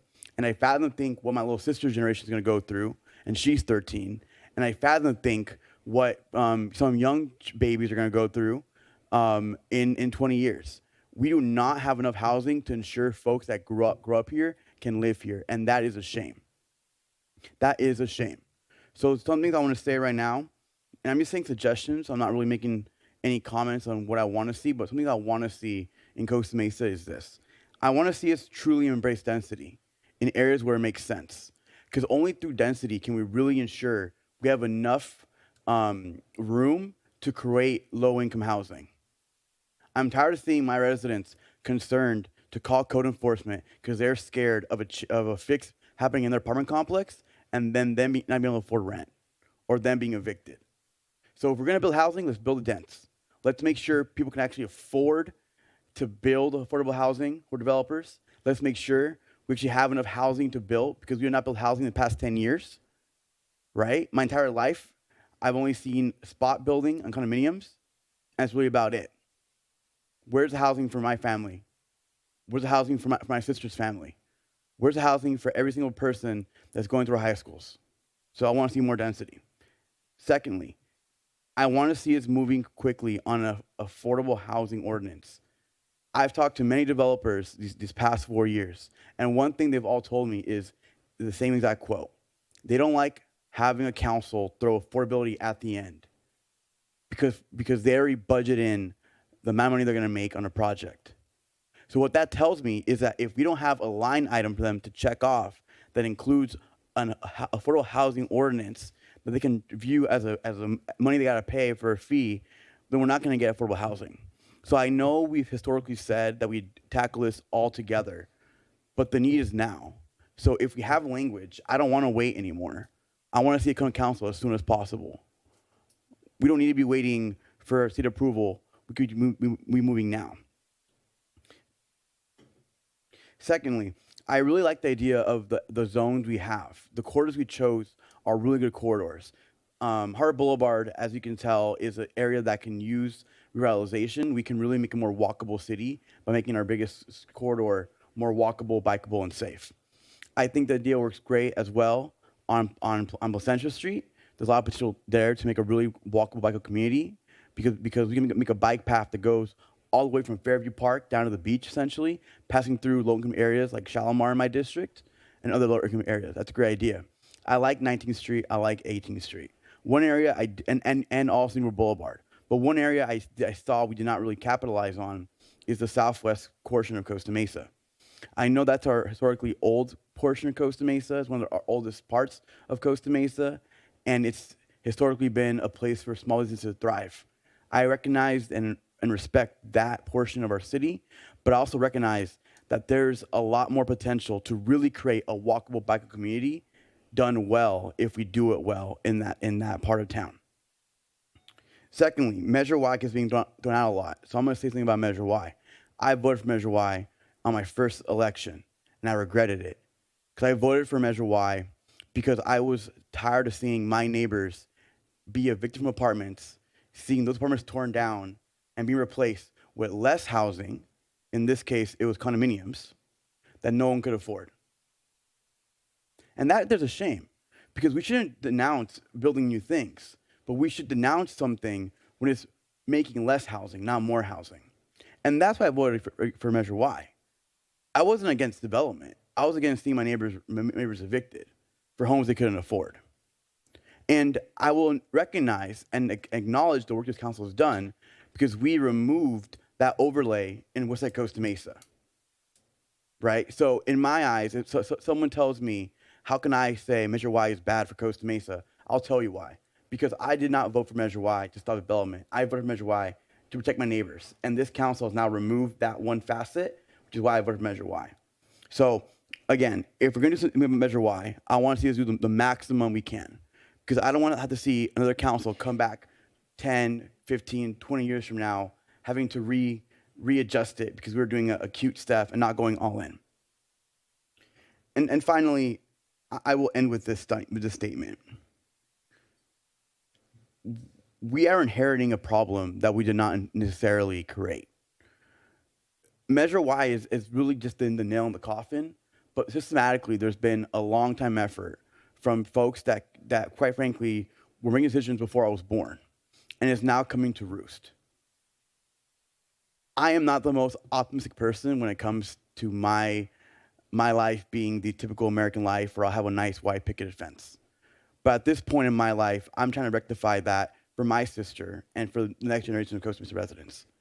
And as we look at this housing element, I think it's time for us to stop looking at the folks that are here, but it's time for us to look at the folks that are going to school in Costa Mesa and those that are coming next. Because right now what's happening is we have a very big potential to lose one of the things that makes the city great, which is that we attract young talent. We attract young people who have the ability to live anywhere in the world, and they come to Costa Mesa. And if we don't invest and capture that marketplace of Americans and truly invest them in Costa Mesa, 20 years down the line, we can see bigger problems. We can see less tax income. We can see more dilapidated housing. Housing is the most important thing, and it's something we have to address. And what I say is we have to go bold. So those are my comments for now. I appreciate everything staff's done and Alec has done, and I really think it's time to move. Thank you. Thanks, Manuel. Lauren, you have the floor. Thank you, Mr. Mayor. So I have a few things I'd like to address with, for one, some things that I've heard this evening and my personal experiences. You know, when I first started earning a livable wage, it was a wage that could afford me to own a home, maybe not necessarily live in Costa Mesa right off the bat, but it was something that I worked up to. And that's something that we need to consider as a group when we want to own a home. And that's kind of like what we're talking about here. Having housing is important, but the goal is you're striving to own a home, whether it's to raise a family or whatever for the reasons that you have. That's something that you can say, you know, if you're trying to apply for credit, do you own or rent? How much do you pay? How much do you make? What determines that is what you do. What do you do for a living? How hard have you worked? I worked very, very hard, and I still do, to be able to own a home, pay my mortgage, support my family, make sure my kids have nice clothes on their backs. It doesn't just fall out of the sky. I would love to be able to have an opportunity to just move in somewhere and own a home, but I had to work up to it. And there's an expectation there. It's kind of like a rite of passage. It doesn't just fall in your lap. And I know there's a lot of people here, they want to just come in and wham, they want to own a home. I want you to own a home. On the same note, you have to work up to it. So that's one thing we need to take into consideration is homes don't fall out of the sky.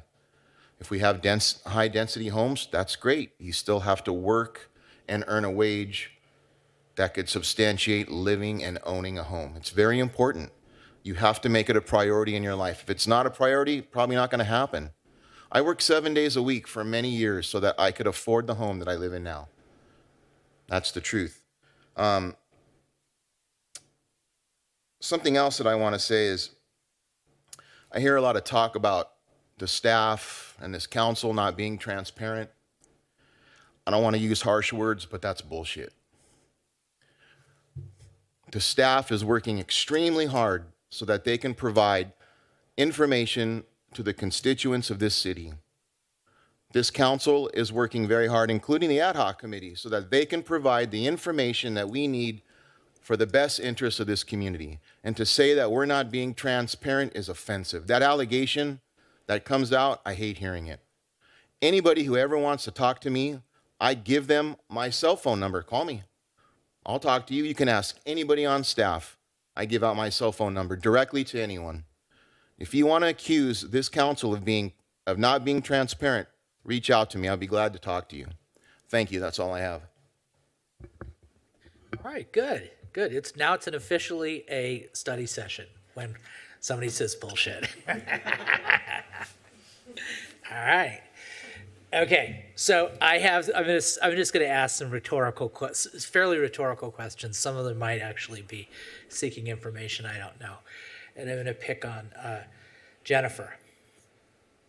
So Jennifer, Measure Y was passed in 2016, correct? That is correct.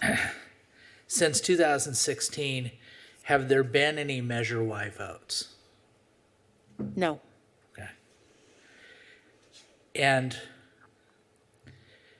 other than One Metro West, are there any projects that are in the pipeline that would qualify and require a Measure Y vote? No. Okay. Okay.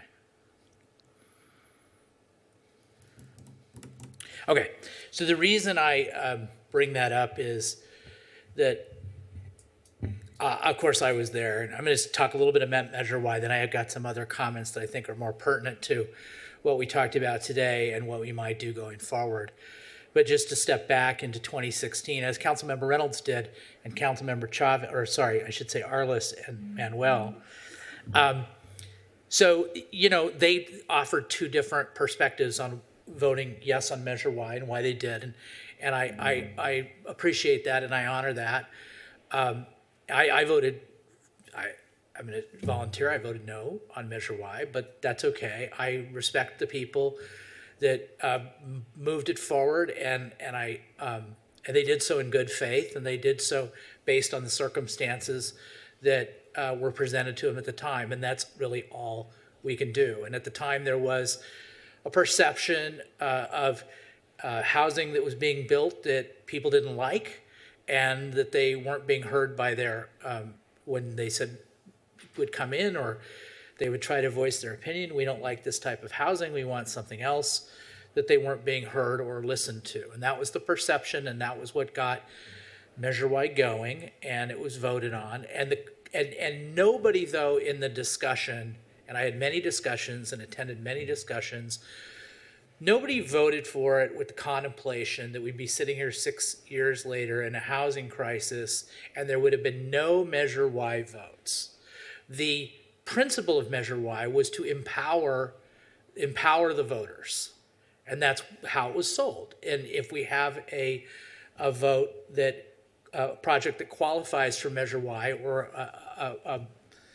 a plan or a change in the zoning at a level of intensity that would qualify for Measure Y, without getting into all the details, that would be brought forth to the public, and the public would have an opportunity to vote. Ironically, there's been almost a disenfranchisement of the voters as a result of Measure Y, because as we've established by my rhetorical questions, we have had no Measure Y vote. And there's a reason for that. And the reason is because in any economy, whether it's a booming economy, a bear economy, a bull economy, a bear economy, whatever it is, capital is finite, and it's going to move away from friction, and it takes a lot to say we're going to put our capital at risk. We're going to go through the 2-year entitlement process, which is going to cost us millions of dollars, only to maybe be turned down by the Planning Commission, or maybe be turned down by the City Council. But even if we get through that crucible, then we're going to go to the voters, and we're going to risk our capital with the voters and the delay that's inherent in a vote if it's at a regular election. And so as a result of that, the consequence is we have no projects that have been subject to a Measure Y vote. The only one that has come close and has gotten to the altar is One Metro West. And the only reason One Metro West would get there is because we have an applicant with a tremendous amount of capital, and it's a huge project. So people are willing to take that risk when the reward is great. You have almost 1,100 units in that project. But any other project will never see the light of day if it qualifies. So the practical impact of Measure Y is not to give the voters an opportunity to vote thumbs up or thumbs down on such projects, but to just not have those projects occur in the city. And so So here we sit. We sit with a problem of affordability. Now I want to draw some contrast. Manuel said something interesting, and I was like, wow. He says something like he doesn't expect to live at, buy a place with a white picket fence. I literally bought a place with a white picket fence. Literally. It still has a white picket fence. When I was 27 years old, right here in Costa Mesa, bought a house. And yeah, I was working hard 7 days a week, and I was, had a very good job. And I did earn that, but that's not attainable. We talk about who we want to live in the city. Well, I want my children to live in the city, but I've got two children who live in Stanton.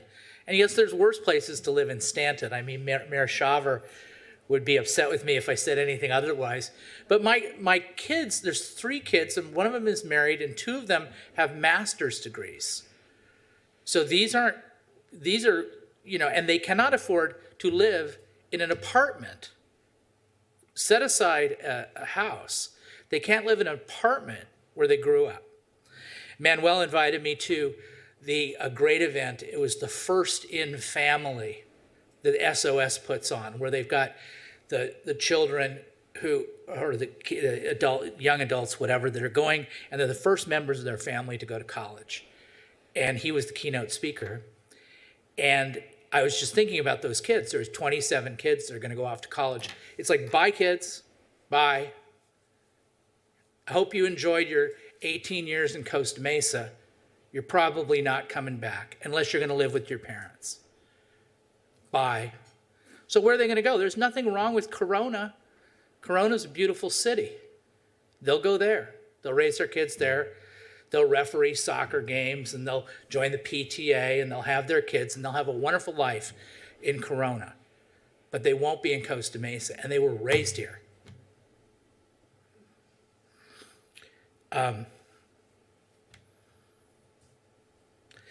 There's definitely a relationship, I don't think anybody denies it, between supply and cost. I mean, I'm not going to condescend to teach you about Economics 101. I'm sure you can Google it, supply and demand. And we have a problem with supply, obviously, because of the statistics that were placed out there.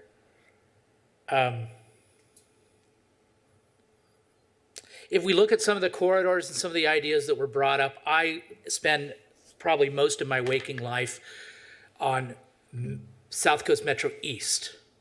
And if you go right outside, I'm at the Met, is where my office building is. And right outside there's a new development called Halcyon House. It's been developed. I want to say a couple things about Halcyon House and Metro East, South Coast Metro East. South Coast Metro East, if you go over there, they've got the Enclave, they got the 3400, they've got 580 Anton, and now they're going to have the Halcyon House. It's in the main well plan. There's a lot of people that walk to work there. It's close to facilities. It's dense, but it's what a lot of people call good density. It's not crowded. And trust me, I'm there all the time. And it's not crowded. It's easy to get around, and people like it, and more people are coming there. We have an opportunity site over there where the Sakioka family owns that property over by Experian. A lot of people work there. A lot of people live there, and they do so comfortably and at a very high quality of life. I was walking around my neighborhood. I ran into the chief. I was walking around my neighborhood, and I was thinking, well, somebody built this. Now, this is a single-family neighborhood, and I do agree with the notion that we should preserve the single-family neighborhoods, because I live in the single-family neighborhoods, and I like it, and a lot of people do, and we represent many people who live in those environments. And I was thinking how lucky I am to live in that environment, but also that those homes, I'm older than those homes. And I'm not that old. I'm probably older than everybody else up here, but I'm not that old. My house was built in 1965. Somebody had a vision back in 1965 or before that, to entitle that Mesa Verde, to entitle it, to build it, so people could come, so people could go there, so people could raise their family like I raised my family. And who are we to take that away from the next generation? Who are we to do that? Who are we to upset what started before 1953 with people planning a community with the folks on the planning commission and the people coming up to the city council and the developers working throughout our zoning and changing our zoning? Who are we to inhibit that for the next generation? We need to get back. Like I say, I get it. I get why we have Measure Y. I understand it. It was done by people of good faith with good intentions. But we need to get back to planning and developing the city in a way that addresses our concerns now and in the future. The only thing I will also say, and then I'm going to close it and turn it over to whoever wants to talk, is there are other, I agree with what Councilmember Chavez said about a half a loaf and all that stuff. It's let's do what we need to do to address this issue. I don't want to have to come back at the next election. I want to have enough flexibility to address these issues because it's a long cycle no matter what we do. Whatever we do now and whatever goes to the ballot will be voted on. And then there'll be another process of zoning. And then there'll be a process of entitlement. And then there will be a process of development with scarce resources. So we're realistically, because of this 6-year hiatus from the normal development cycle that we would have in our city, we're now talking about units that will be constructed in the next decade. They will not be constructed until 2030 or more, unless there's something that changes in terms of availability of labor, availability of capital, and the speed with which projects are entitled in our city. We would have to get probably double the size of our development services department. I will say, let's look at other corridors. Somebody mentioned Baker, also a good corridor. Let's just do what we need to do now. We've heard from the public, and I'm not as offended as Lauren is about the transparency issue, but I understand why this is being done. I view it as kind of like, let's get the public, let's hear what the public has to say, and then let's try to incorporate that information. Let's hear what the other 3 council members have to say, and let's try to incorporate that input into a draft. There will be plenty of time for the public to see it. We will have it on our next meeting agenda. If we have to have another meeting, we'll have another meeting. If we have to have a special meeting, we'll have a special meeting. Everybody knows my cell phone number. Everybody knows how to reach me by email. That's probably the same is true with the other council members. We will make ourselves available. This will be a transparent process. I understand why it's being done. I was a little confused too at first. When I read the staff report, I'll admit I was confused, but now I understand the process and the methodology.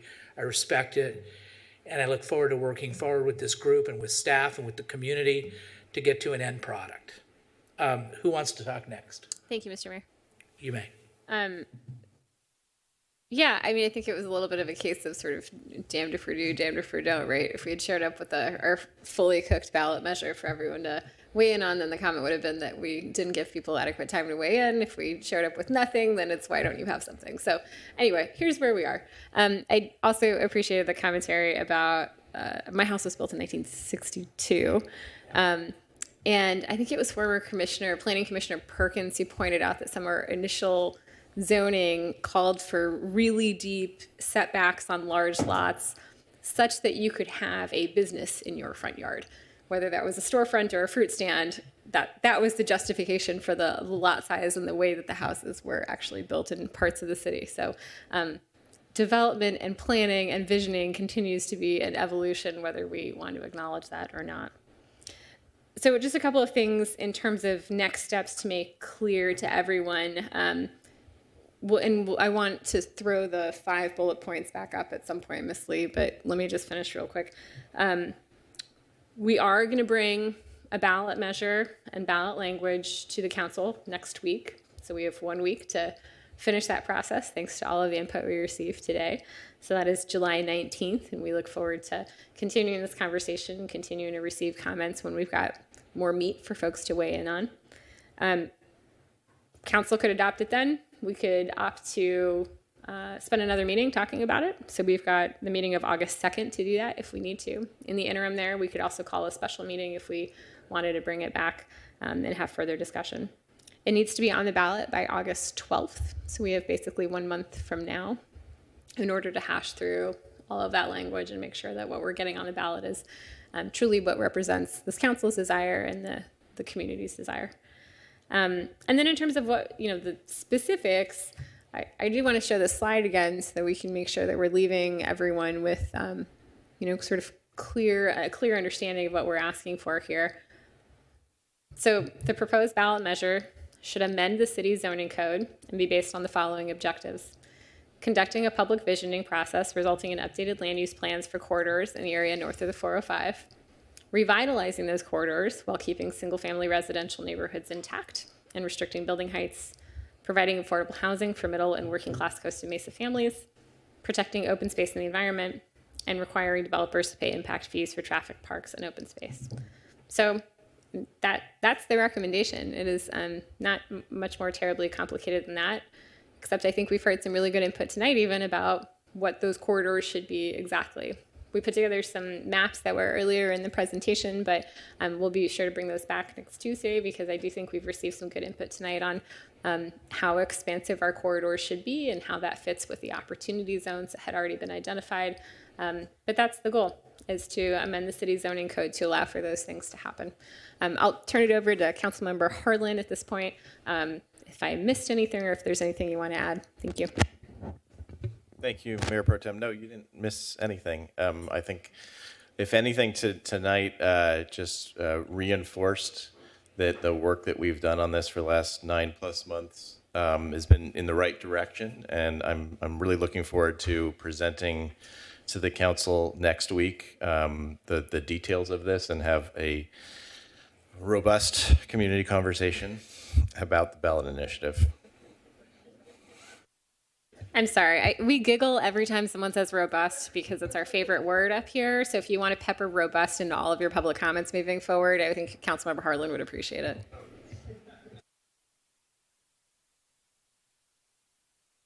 Arliss? Yeah, I just wanted to add a couple things that I heard tonight, in part to give folks a chance afterwards to say did I miss something or yeah, did I capture it? And this process was really helpful. I think the messages we hear from community continues to sort of converge in a way that you heard tonight.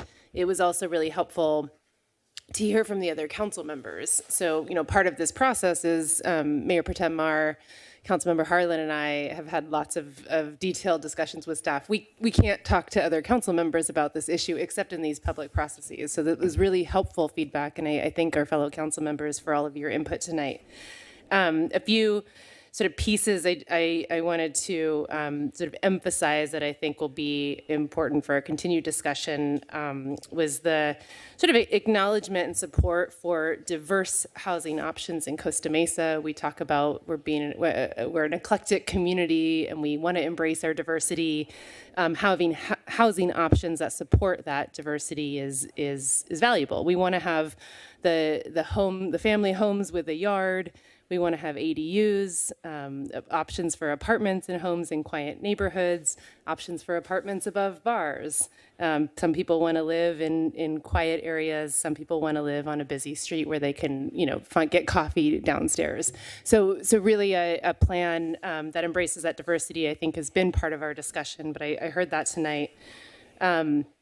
Really maximizing the potential along our corridors and embracing density where it doesn't have big impacts on existing neighborhoods is something that I heard tonight.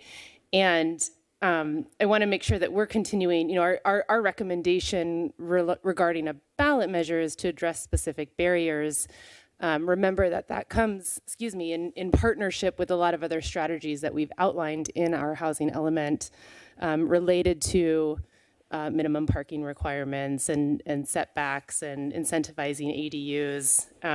Other strategies that give us that flexibility that we've heard is really important.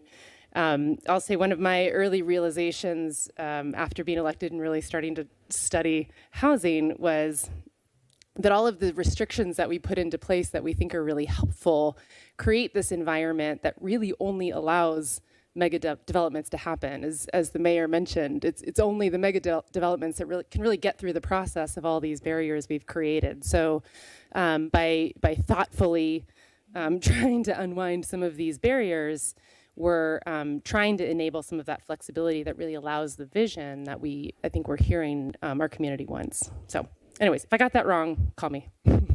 Thanks. All right, everybody good? Any bites at the apple, anything from staff? Anything further? City manager, you good? You're good? All right. Thank you, everybody. Thank you, staff. Thank you, public. We're adjourned.